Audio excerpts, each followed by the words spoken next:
Hi, my name is Ellen, and I'm pretty passionate about social change. And there is one change I am passionate about in particular, and that's the trend where corporations are not traditional corporations anymore. Charities are not traditional corporations anymore. You are seeing all these entrepreneurs and hybrid types of organizations that are emerging in the middle, trying to solve all these social and environmental issues that we have in society. So they don't look like the traditional models that we've seen before, and they're something different than the state. They're still private actors, but they work for the community and try to solve, in particular, what I'm focusing on, the environmental issues. Lots of you have probably heard about the social entrepreneur. Lots of research on the social entrepreneur. I work with the entrepreneurs that try to solve the environmental issues. Sustainability entrepreneurs, eco-entrepreneurs, those that want to start an environmental business or an environmental enterprise. They can be for-profit, they can be not-for-profit, and they organize very differently to achieve environmental impact.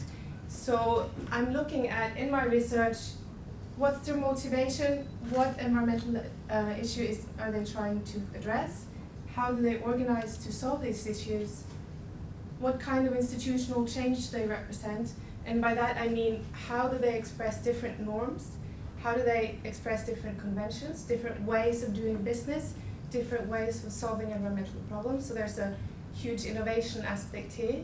And then finally, what can we actually learn from them? Because they're quite new, and as I said, there's not too much research going on about what types of barriers they face and how they're actually doing what they do and achieving change.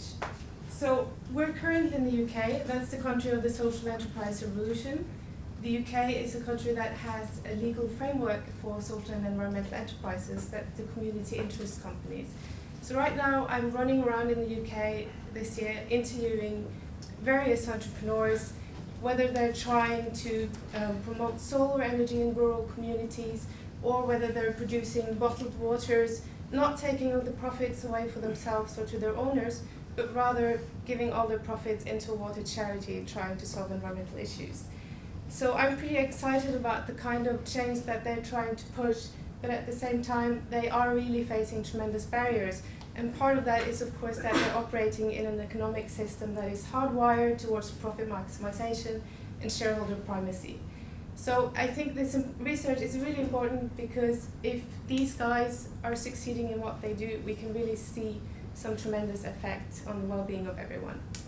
So that's it. Thank you very much.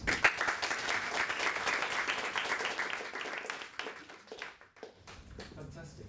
Quick question from somebody. How heavily this kind of entrepreneurs rely on state protection in a large sense, like tax cuts or other kind of help? That's a great question, because I think in the UK, the reason why you have the social enterprise revolution is to a large extent all these austerity measures and the state doing less and less. So it's neoliberalism in practice. So this is a wanted development that you should have more and more social and environmental business in a way. So the community interest companies are actually regulated by company law, same taxes, same everything. But they're not allowed to take home the profit from what they do. They're supposed to reinvest it in the community. But what I'm observing in my research is that the entrepreneurs that choose this particular legal framework, they're not the business-minded entrepreneurs. It's rather charity organizations that want less bureaucracy and more control over what they do. So the shift is actually kind of not happening where I'd like to see it.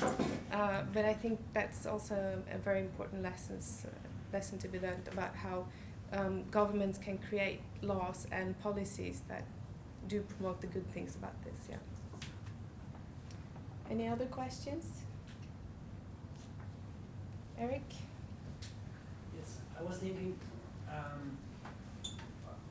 this is based on the idea that at some point the institutions will change and the playing field will be leveled, no? So that they can actually play on, compete with equal relations with other producers, entrepreneurs, etc.